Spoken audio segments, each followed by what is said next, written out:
California sensibility, a state of mind that has gone on to spread throughout the entire world. In February of 1966, a squandered afternoon in the company of a hallucinatory drug was not a completely unusual way to spend a day. Yet Brand was not a beatnik, nor would he become a hippie. He was far too ambitious to fit in comfortably with his peers. As often as not, he has found a way to go against the grain. He has floated upstream. When he wandered onto his rooftop, he was a lanky 28-year-old with already thinning blonde hair, an aquiline nose, and a long face often painted with a toothy grin. People who met him then described him as socially awkward, overly earnest, and cerebral. 6 years earlier, as a college senior, he'd discovered San Francisco's North Beach and immediately fallen in love with its libertine world of artists and beat poets. An aspiring photojournalist, he was living off a small family inheritance that allowed the freedom to dive deeply into San Francisco's bohemia. Years later, when the two met at the Santa Fe Institute, mathematician and economist W. Brian Arthur asked Brand what he did. His response was, "I find things and I found things."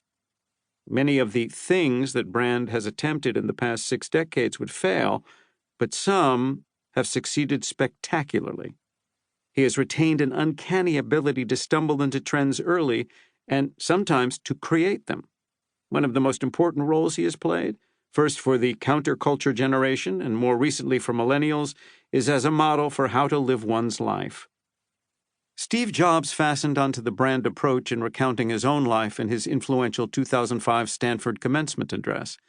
He found inspiration in the closing page of Brand's Whole Earth epilogue. It captured the sensibility that emerged on the western edge of the continent during the 60s. The back cover of the 1974 edition of the publication was a photograph of the kind of open road a hitchhiker might find while waiting in the morning sun on a California highway. Adventure and unlimited possibilities await the traveler. At the top of the page is a photo of sunrise as seen from space, and in between are the words, "Stay hungry, stay foolish." Brand intended the photo as a way to describe living a life open to serendipity. As Jobs put it, "I have always wished that for myself."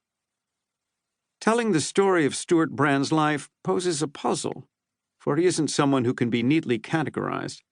Perhaps it is so difficult to put him in a box because he has such an uncanny knack for seeing the world from outside the box. After playing a major role in the creation of the environmental movement, decades later he would push back on the anti-nuclear movement, defining himself as an eco-pragmatist. He did so because he was opposed not to environmentalism, only to environmentalists, whom he viewed as being anti-science ideologues. Today, he sees himself as a conservationist rather than a preservationist. Humans are very much a part of the natural world, he argues. They have co-evolved with it, and they are duty-bound to care for it. His thinking has not so much changed as evolved. While he is labeled as an early techno-optimist, during the past 2 decades it has been the existential threat of climate change that has framed his thinking and actions. In editing the Whole Earth catalog, he embraced and celebrated amateurs. Brand turned to the world of cybernetics to reject hierarchy in preference to the idea of a networked world in which the center of control constantly moves to wherever is most relevant and useful. It was a worldview that both resonated and broke with the New Left, for Brand rejected traditional politics and focused instead on what he called direct power, a focus on tools and skills for the individual, emerging from his early libertarian sympathies. A self-described member of an American silent generation, which came of age in the 1950s, Brand has acted more in the mold of the action intellectuals, identified by Theodore H. White in a 1967 Life article that described a Kennedy type of educated anti-communist intellectual who operated beyond the boundaries of the university. However, unlike White's characters, who were largely inside the beltway creatures of the Kennedy administration, Brand would become the consummate outsider, a coast away.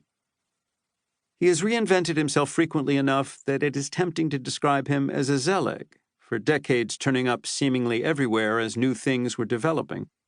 Indeed, Brand's thinking has evolved in many ways, from anti to pro-nuclear, from environmentalism to conservationism, And from libertarianism.